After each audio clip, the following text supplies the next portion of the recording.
আমি ভাবছিলাম এবার বোধহয় এই আনন্দ থেকে আমাকে সবাই বঞ্চিত করে ফেলবে। আমি নাছোড়বান্দা, আমি বললাম যে আমি যাবই।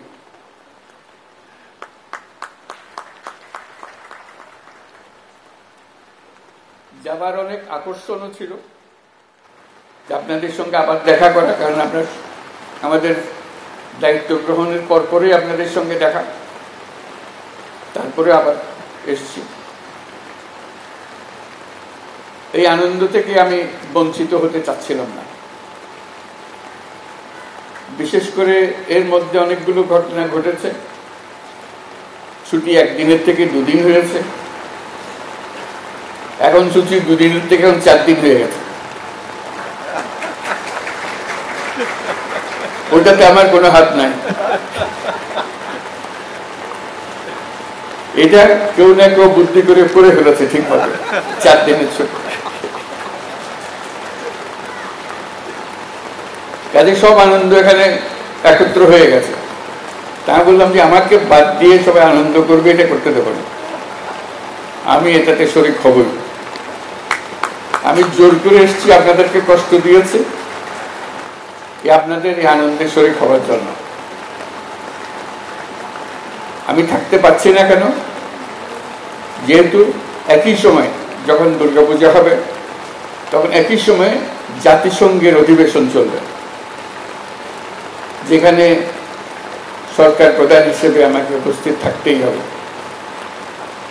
কাজে সেই কারণে আমি এদিকে আর থাকতে পারছি না। তবে ওই যে বললাম নাছোড়বান্দা, আগে থেকে গেলাম, অভিনন্দন জানিয়ে গেলাম। সারা জাতি একটা পরিবার, পরিবারের মধ্যে নানা রকমের মতভেদ থাকবে, নানা রকমের ব্যবহারের পার্থক্য থাকবে, কিন্তু পরিবার একটা অটুট জিনিস। এটাকে কেউ ভাঙতে পারে না। আমরা যেন জাতি হিসেবে এই অটুট একটা পরিবার হিসেবে দাঁড়াতে পারি, সেটাই হলো আমাদের লক্ষ্য। তার সঙ্গে আরেকটি কথা বলেছিলাম, আবারও বলতে ইচ্ছে করে, সেটা মনে করি, বারে বারে মনে করিয়ে দেব। যত ধর্মীয় পার্থক্য থাকুক, মতের পার্থক্য থাকুক, যত রকমের পার্থক্যই থাকুক, রাষ্ট্র আমাদের প্রতি কোনো পার্থক্য করতে পারবে না।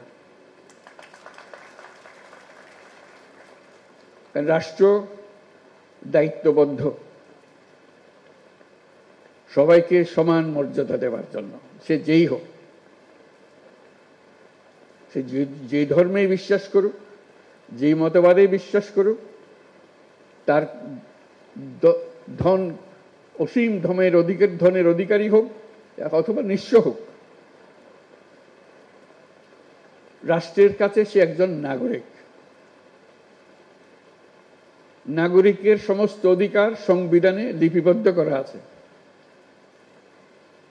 কোন সরকারের অধিকার নাই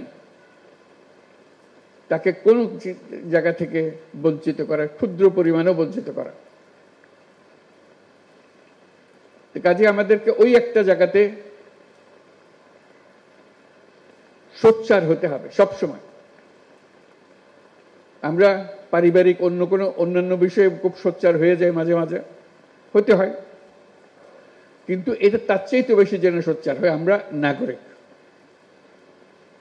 আমার প্রতি কোনো রকমের বৈষম্য করা যাবে না, কারণ রাষ্ট্র আমাকে নিশ্চয়তা দিয়েছে, তালিকা করে দিয়ে দিয়েছে আমার প্রাপ্য কি। কাজে যত কথাই বলি, সবচেয়ে বড় কথাটা বলবেন, আমি নাগরিক, আমাকে এই তালিকাভুক্ত সমস্ত জিনিসের অধিকার আমাকে দিতে হবে। ওইটাতে যদি না দাঁড়ান, বাকিগুলোতে বড় সুবিধা হয় না। নানা কথার মার পেছে এদিক ওদিক করে ফেলে, এটাতে এদিক ওদিক করার কোনো সুযোগ নেই। কাজে আবারও আহ্বান জানাচ্ছি, আপনাদের যত কথাই বলুন তার মধ্যে বারে বারে বলুন যে আমি এই দেশের নাগরিক, আমার জন্য সংবিধানে দেওয়া সমস্ত নাগরিক অধিকার নিশ্চিত করতে হবে।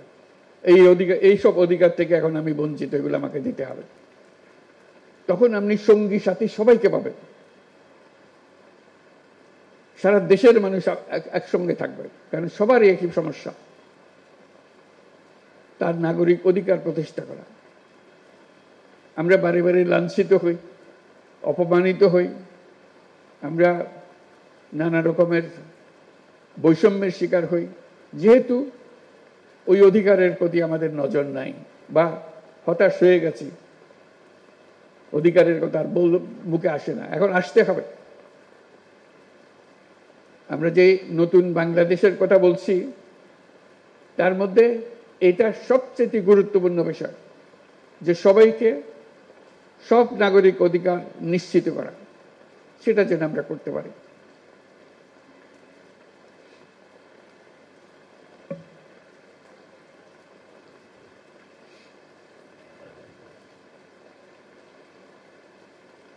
আরেকটা কথা বলেছিলাম, এখানে উল্লেখ হয়েছে যে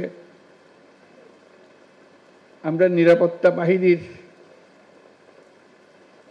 বেষ্টনের মধ্যে আমাদের ধর্ম পালন করতে চাই না।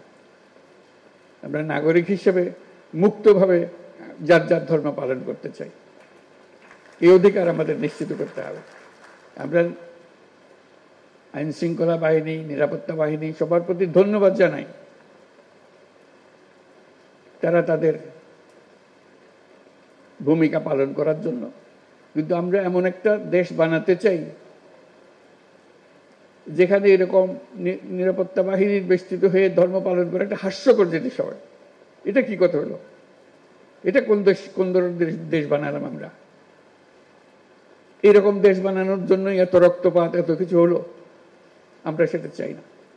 আমরা সম্পূর্ণ নিরাপত্তার মধ্যে, সম্পূর্ণ বিশ্বাসের মধ্যে আমরা আমাদের যার যার মত, যার যার ধর্ম পালন করতে চাই, এই নিশ্চয়তা আমরা চাই। আমরা ঐক্যের কথা বলি, যে ঐক্যের কথা আমরা বলি সেই ঐক্য দুর্গাপূজার কাঠামোর মধ্যেই আছে। সনাতনী ধর্ম বিশ্বাস মতে 10 ভুজা দুর্গাপূজার কাঠামোতে দেশ ও জাতির সব ধরনের ঐক্য সংহতির প্রতীক আছে।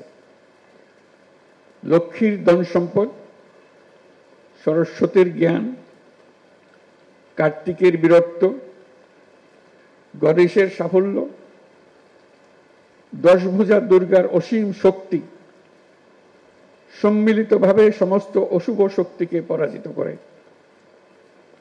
এর মধ্যেই ঐক্যবদ্ধ হবার চিত্র আছে। জ্ঞান নিয়ে, সম্পদ নিয়ে, শক্তি নিয়ে, সবাই যার যার শক্তি নিয়ে ঐক্যবদ্ধ হলে আমরা সব অশুভ শক্তিকে পরাজিত করতে পারব। কারো সাধ্য নেই এর থেকে আমাদেরকে বঞ্চিত করে। নিজেরা বিভক্ত হয়ে গেলে, ঐক্যবদ্ধ হতে না পারলে আমরা জাতি হিসেবে ব্যর্থ হয়ে গেলাম। আমরা জাতি হিসেবে ব্যর্থ হতে চাই না। আমাদের তরুণরা জেগেছে, আমাদের মানুষ জেগেছে। আমরা নতুন বাংলাদেশের কথা বলছি, সেটাই নিশ্চিত করতে চাই। তা না হলে এত রক্তপাতের, এত আত্মত্যাগের কি ফল পেলাম? আমাদের ছেলে মেয়েরা 24শে জুলাই যে অসাধ্য সাধন করেছে, তাদের মূল লক্ষ্য ছিল একটি বৈষম্যমুক্ত বাংলাদেশ গড়া। এখানে সব নাগরিক সমান সুযোগ পাবে। আমাদের ছেলে মেয়েরা সে যে ঘরেই জন্মগ্রহণ করুক না কেন, সে ছেলে হোক আর মেয়ে হোক, সবাই নাগরিকের সমান সুবিধা পাবে। পুরো বিশ্বকে তাক লাগিয়ে দেওয়ার শক্তি তাদের আছে। তারা কেউ বন্দী থাকার জন্য জন্মগ্রহণ করে নাই, কারো ভয়ে পালিয়ে থাকার জন্য জন্মগ্রহণ করে নাই। আমরা তাদেরকে সে সুযোগ দিতে চাই। তারা নিজের মতো করে গড়ে উঠবে, দেশকে গড়ে তুলবে, পৃথিবীকে গড়ে তুলবে।